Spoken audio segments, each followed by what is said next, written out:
Hey everyone, happy Monday.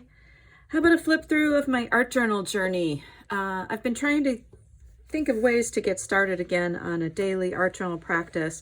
And so I pulled out my old art journals and decided to look through them and, see what I want to do next. I have done a different assortment of journals. This one was a book that I learned how to make through Donna Downey.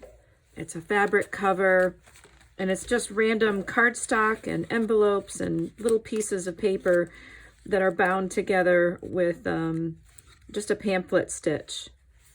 And I just painted and used words wherever I felt like I needed something, as sort of a creative warm-up getting into my studio.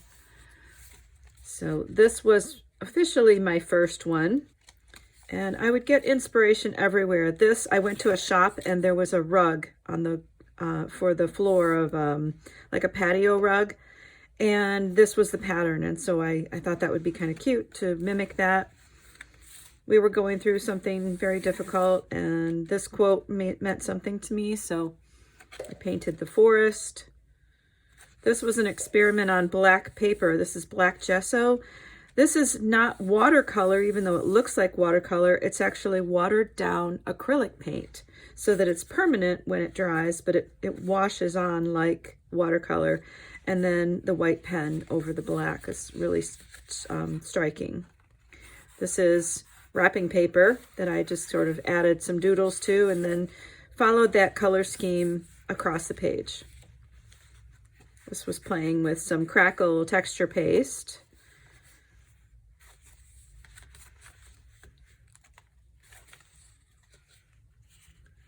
I love the blue and white, I think it's chinoiserie. I don't know what the exact pronunciation of that is, but that blue and white china. So that was kind of fun just to try my hand at painting. Sometimes it is just, I'm using up the end extra paint, and that's what this page was for.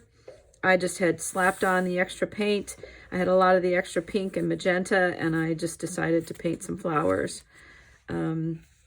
It's not always that pretty, but sometimes it's just kind of fun to go through the exercise of putting different layers of paint on the page.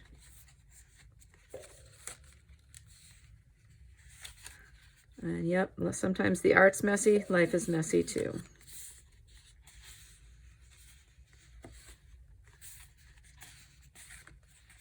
I use a lot of stencils.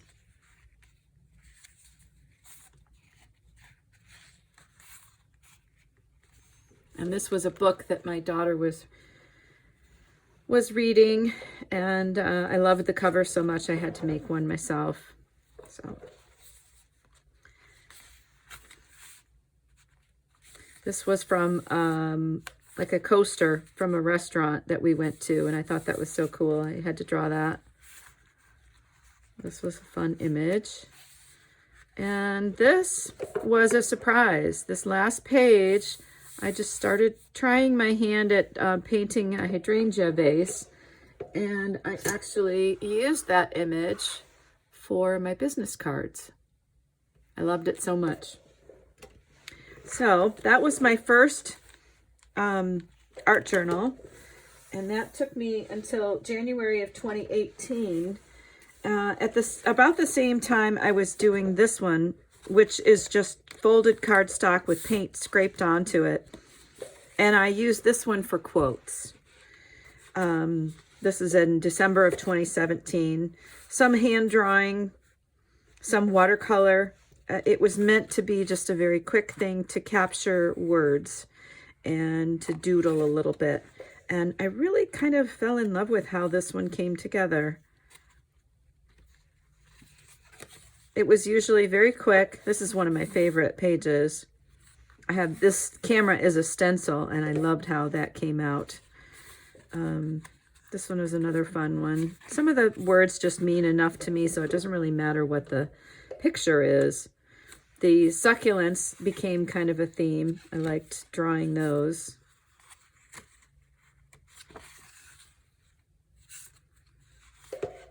So this was a different type of journal. And I labeled this an impromptu art journal because most of the time that I was working on it, these were just tied loosely. They weren't even bound in a pamphlet stitch. They were just tied together around the fold. And I kept taking it apart to work in it. And then I finally bound it and called it an art journal. But I was inspired by Julie Fay-Fan Balzer to make my own art journal in the style that she does hers. She was one of the first artists that I followed to art journaling. And she had a class where you constructed the book and then you created art journaling entries in it. So this book is made in her class. It's actually, the covers are canvas boards. And then we did texture paint. And then this is book cloth stenciled on for the spine. And then I just did a collage on the back. And then we did a Coptic stitch for the insides, but the pages are made up of file folders, scrapbook papers, calendar pages. You'll see throughout the book, I'll point out some of the different papers that I put in there. This is one of my favorite layouts, and it started in a different book. I had done this in a class by Kelly May Krenz and Lisa Sonora. And this is just wrapping paper that I painted over and then allowed some of the drips to go down. And I really loved the technique of painted over imagery like this. So this was my first attempt at this. And I have this wrapping paper. And so I repeated it in my art journal, and I got a little bit more detailed on the painting. And this bracket here is actually part of the original scrapbook paper that I bound in for my page. And then I just mimicked another floral over here that would coordinate with that. But the style of art journaling that Julie does is some kind of artwork. She's usually not this detailed. She does a lot of faces, a very bright, colorful, geometric, but she does the journaling on the page around the artwork. And then each layout could be 3 or 4 days of art journaling, and she just art journals whatever she wants to do. I don't know that she does this style anymore, but back in like around 2015, this was what she was doing.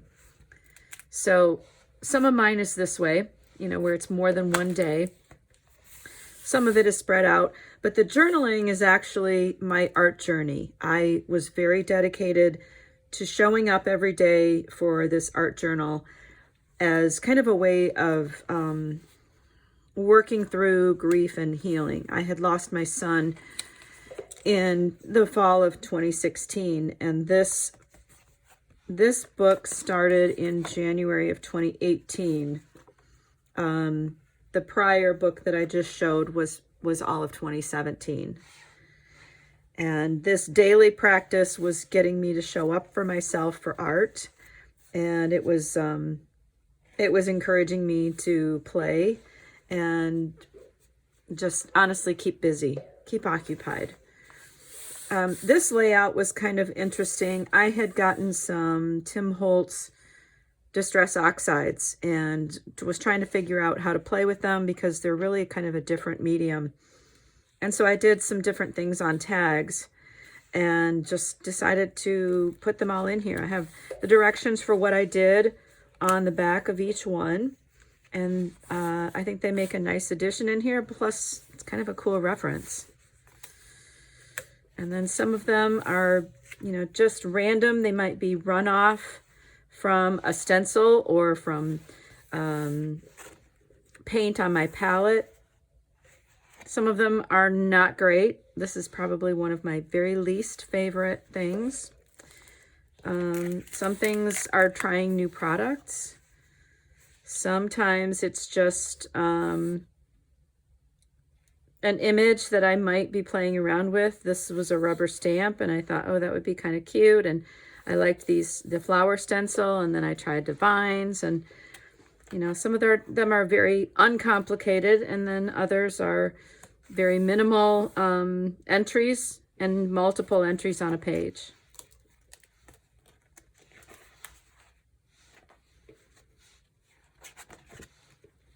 This is a page where you can see all the scrapbook paper that was taped together to form the pages in the signature. And I used some of it almost as is. I just put a little gesso over this. These were white, I think, and I colored them in red with Posca pens. This is kind of a fun layout. I enjoyed doing this one. These are just rubber stamps. And then I drew the flowers. This is a rubber stamp, and I kind of mimicked it on the other side. Another not so favorite. Another not so favorite, but I was proud of myself for showing up. And that's kind of how I documented things. This is wrapping paper. I made a bunch of books, and these were the corners. When I was trimming the corner edges, I used those and put them together in a collage.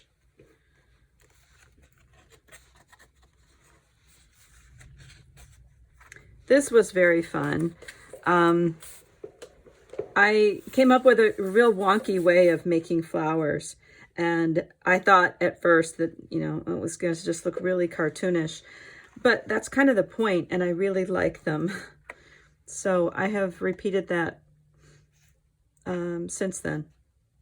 It's just kind of fun.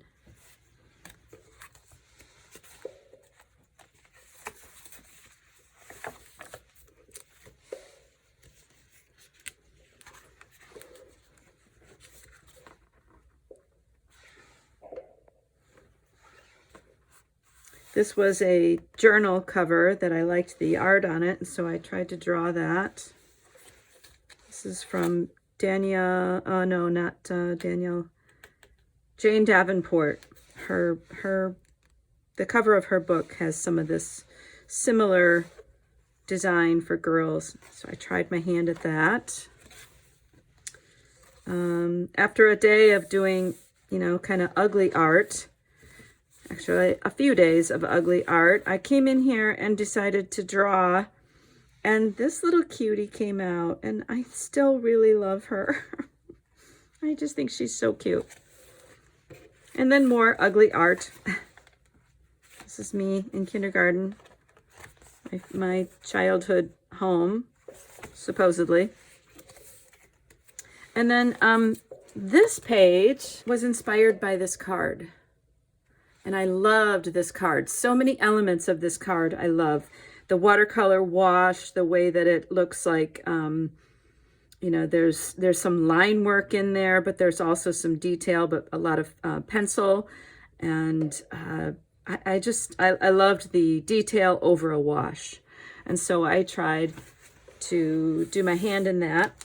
And this is one page that I wish I had not done any drawing or any writing on, because I loved the art so much, and I did not take a picture of it or scan it or anything. And I would have loved to have a copy of that without all the journaling on there.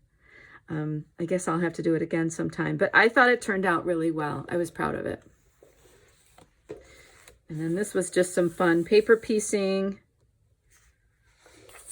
This was a cover of a book with all these different watercolor pairs on there. And I thought those were fun to play with. These are all parasols.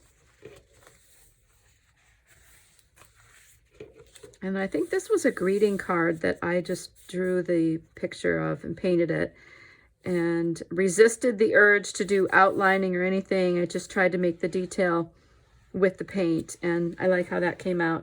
And then this, I think, was playing around with markers to make flowers, and I love how it came out. And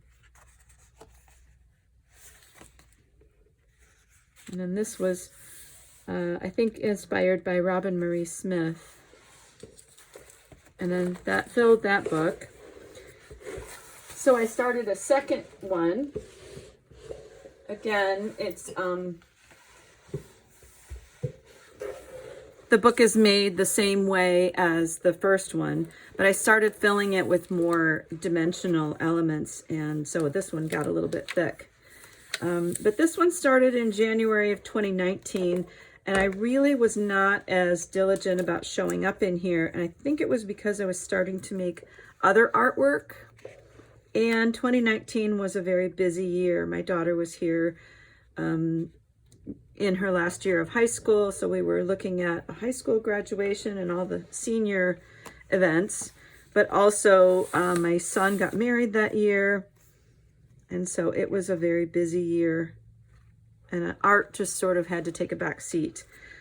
Some days it was just the normal entries. See, this went from January to July almost in a heartbeat. Some days it was just the simple entries. This is the scrapbook paper again that I just painted. And some days it was painting whatever was my view. And then this was just sort of a fun play with papers, making them look like a landscape of mountains and water, and then the boats. Kind of an ugly paper collage, but it was fun just to play around with drips and let things go around the papers. And that's one thing that's nice about an art journal is it's no pressure because it's a book that no one needs to see. It's a book that you can play in and practice doing whatever you want. And you don't have to worry about, meeting someone's expectations other than your own. And the only expectation that I have is that I played in here, that I did something. And it has really served that purpose well.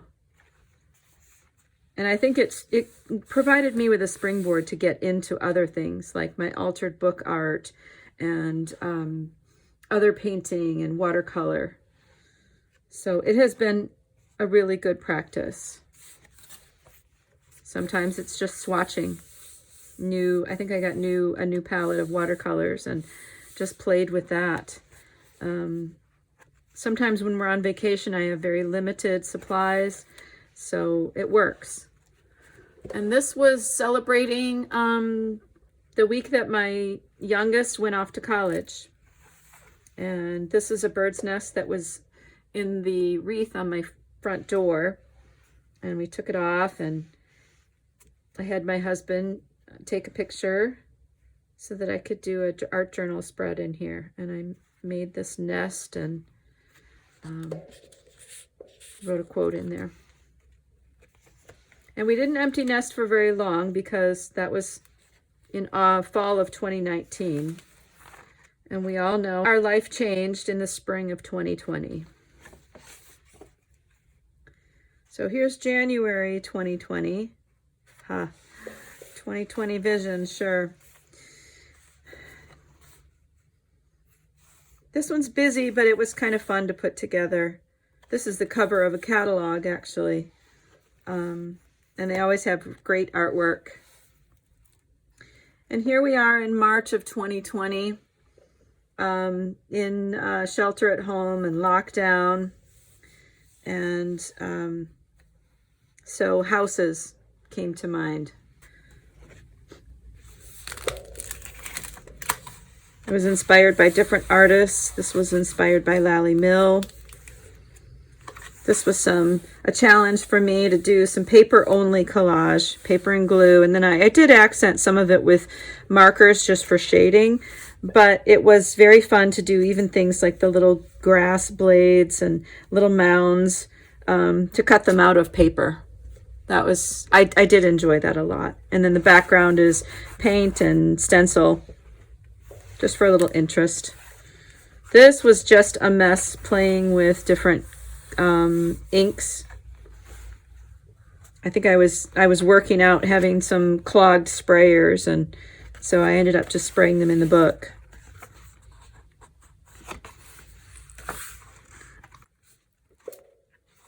And then here we are, 2021. So you can see this book I did not show up regularly as much as the last one. This is already February of 21, and this book started with January of 2019. This is another catalog image that I really liked and decided to build an art journal page around it. And then that's more of those wonky flowers that I kind of like how they come together. I like making them over the map. I thought that was cool. And sometimes I practice my hand at painting. Sometimes I'm not inspired to do that at all. I have fun in the process, but I don't usually like the results. I am not a very detailed painter, so I'm still a work in progress, but it's good practice. And then sometimes all I want to do is just glue abstract pieces to the page. There's more paper piecing. An abstract work that I was mimicking. This is washi tape that I put together in blocks, almost like a quilt. Little pockets that I made for Valentine's Day. Put a tag and parts of a quote on the inside of each envelope. More paper piecing.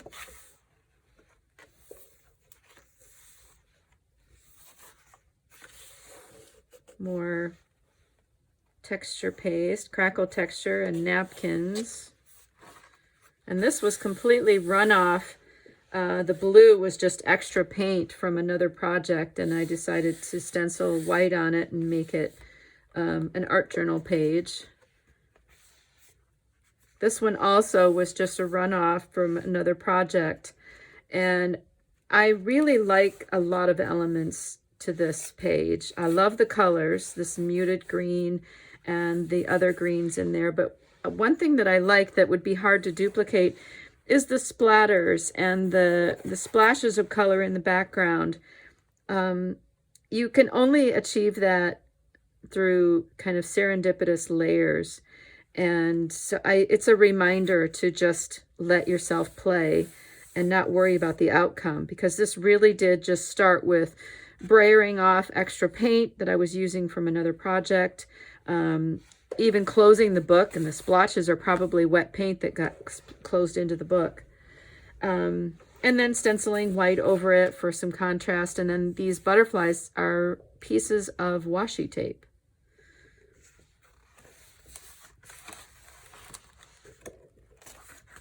This was some catalog images that I glued down and then painted on top of them to make the whole thing look painterly, even though I didn't have to draw it.